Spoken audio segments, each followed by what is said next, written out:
I've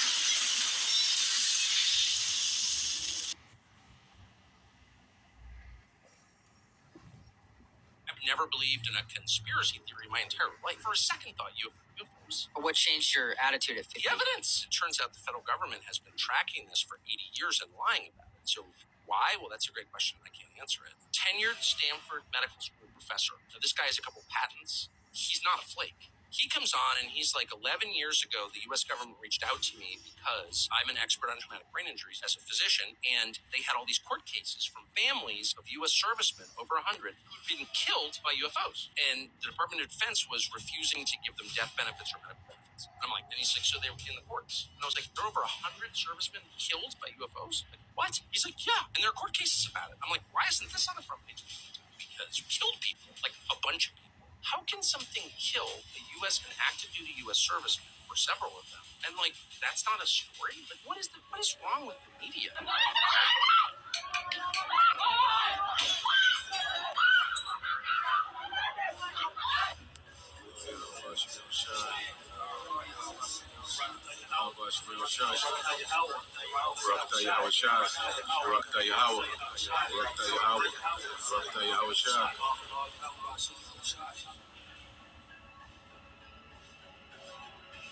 The Lord at thy right hand shall strike through kings in the day of his wrath.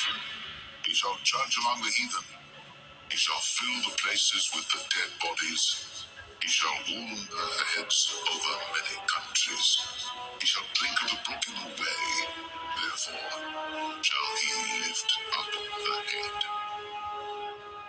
Quietly spent millions of dollars investigating UFOs, and then they lied about it. Why have they lied about it? One reporter says he knows why. It's interesting. Stay tuned. Impeachment actually matters. UFOs, for years, were treated as the stuff of cranks and weirdos. But recently, people who are interested in the topic have been joined by a formidable ally, the American military.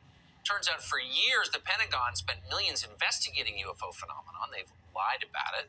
However, in a recent piece for the Washington Examiner, columnist Tom Rogan came out with a theory as to why they've been lying. And it's worth hearing. Tom Rogan joins us tonight. Tom, thanks so much for coming on. So one of the things you hear is, well, maybe these objects are Russian or Chinese, but your piece points out Russia and China have literally lost aircraft chasing these things. So they're not Russian or Chinese. So we have a declassified British government document, which is a research document into UFOs that points out a couple of times, actually, that about 4 Soviet pilots, perhaps Russian pilots since, were lost in trying to engage these aircraft. Were killed. Does it say how? It doesn't say how. And I haven't been able to find out how. I did hear from someone, though, engaged was an appropriate term to use, so that they were trying to shoot these things down was the implication. Okay, so if Russia, China, and the U.S. have all had this experience, then these are not.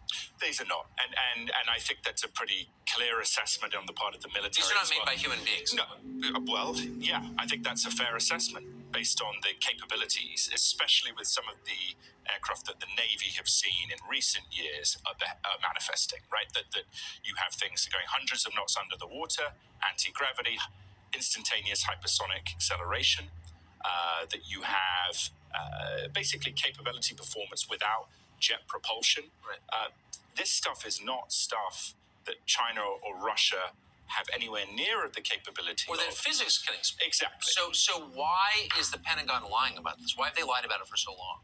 I mean, that's the golden question. I think one reason is that a lot of people in the Pentagon fully don't understand what this is. I think they come to the conclusion it ain't from here. Yeah. But beyond that, they're somewhat flummoxed. And you think they have come to that conclusion? Yes, confidently.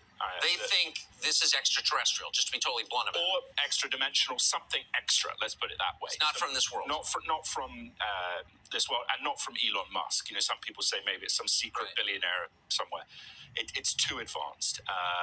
It's also quite extraordinary the degree to which, when these things happen, right? When we've seen a lot of, or some coverage, not as much as we would want to see on the Navy in particular, but the nuclear synergy, the nuclear identifier, that a guy, Robert Hastings, wrote a book about this 10, 15 years ago, which is at some point probably going to become a bestseller because it talks about these things, actually deactivating in a couple of cases US and Soviet ICBMs in the Cold War.